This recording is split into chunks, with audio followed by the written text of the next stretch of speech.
Hi, everyone. I'm going to try and get the last two major Indian rum releases off my desk as fast as I can. So I'm going to just do two tapings, one after the other, and they'll kind of like be released a day apart.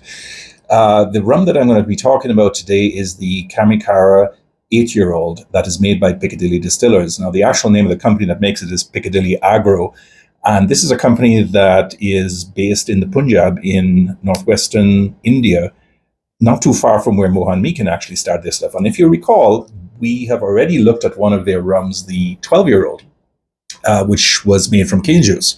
Now, this is a company that was founded in 1953 as a liquor distributor, and they were so successful at cornering the market in the Punjab that after a while they were big enough to be able to start thinking about doing their own bottling. They started to expand into other areas of commerce. So they created a bar and restaurant called Piccadilly with an I.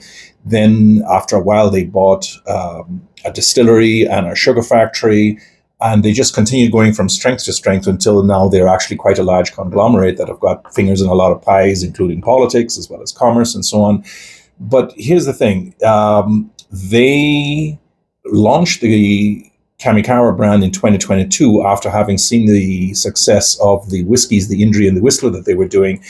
And from the very beginning, they thought that they were going to do sugarcane rum. Now, before you think that they're somehow avant-garde thinkers who want to create an agricole style rum, it's not quite as straightforward as that. Somewhere around 2008, they got a license to make alcohol out of sugarcane juice. Now, that might have been for purely economical reasons. Maybe molasses was going up in price. Whatever the case was, they had a source of sugarcane that allowed them to get juice very quickly and very probably reasonably cheaply, because at the end of the day it all comes down to the kopecks and the rupees, right?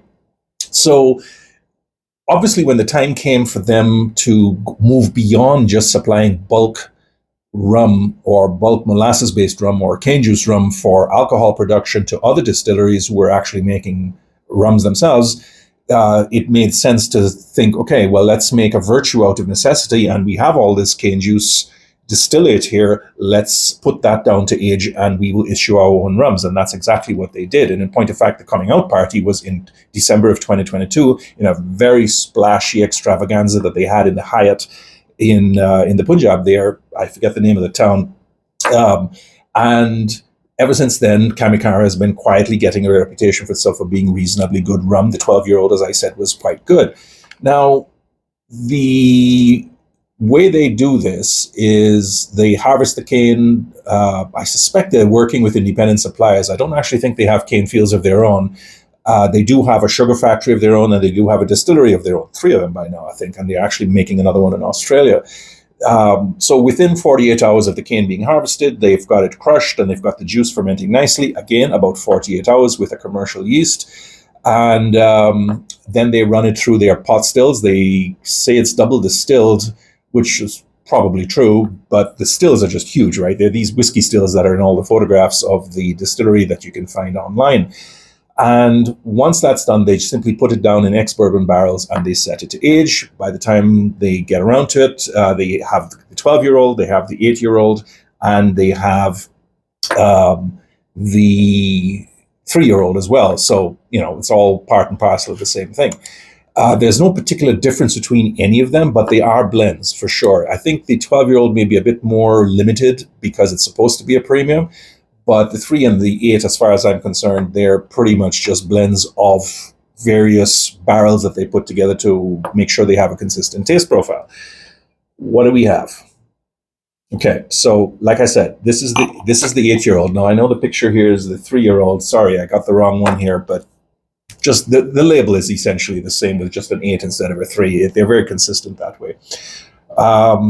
Right. So what do we got? It's a rum. There's no question about it. It's actually quite sweet, which is a good thing. It's not cloyingly sweet or anything like that. They claim that there's nothing added to it. There's no chill filtering or anything like that, right? It is actually kind of mild. So you have honey, peaches, light fruit, acetones, a little bit of nail polish remover. There's some wax, there's some vanilla, cardamom, so on. I don't actually think it's been spiced. It's too mild for that. right? Even at 42.8%, it's not going to get you very much. And that may actually be its weakness because it lacks some of that crisp snap that you get from um, some of the stuff from the French irons, right? Because essentially this is an agricole, right? It's just, well, you just can't call it that, right? But it is a cane juice rum, and therefore you expect certain things from it, and that's what it's not giving you. Part of the reason why is because it's so mild, but the other part is that somehow, whether it's the barrel aged, with the barrel influence or whatever, you simply just aren't getting that herbaceous, grassy note. And when you taste it, pretty much the same thing.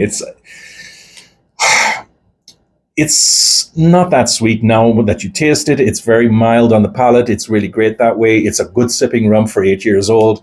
There's a dry brininess in there that's kind of quite interesting. There's some honey, there's some syrup, overripe pineapples, peaches, rotten grapes, vanilla, cinnamon, cardamom, all the usual stuff. I mean, it's a rum. It's an Indian rum. It's a bit better than Old Monk, I would say, because it does actually have a slight bit of crispness that still remains. But it is too simple for 8 years old in a tropical climate. And that's the part that puzzles me, because I would have expected at least some of the agricole nature to kind of like bleed through, and that isn't happening. So I got to summarize by telling you that at the end of the day, I think this is a decent enough rum that aims higher than what it actually manages to deliver. It's not precisely a rum that you can say, and walk away from. It's decent enough for what it is. But it's nowhere close to that 12-year-old. I mean, that 12-year-old was quite spectacular in its own way. I mean, I rated that one at 87 points, and this one gets 80 at best, right? You just aren't getting enough there to make a statement for itself. It doesn't have an agricole nature to it, or the cane juice thing. It's light. It's easy sipping. You're not going to get hurt by it, and that probably is the best thing I can say about it. It wouldn't be something I would buy if I had other options, but just because it's not playing in the agricole ballpark doesn't mean it's a bad rum. So, if price is a thing for you, then this might be a better bet than the 12-year-old. Certainly it's better than the 3. There's no two ways about that. And I'm going to get to that next. So I'll talk to you later. Bye.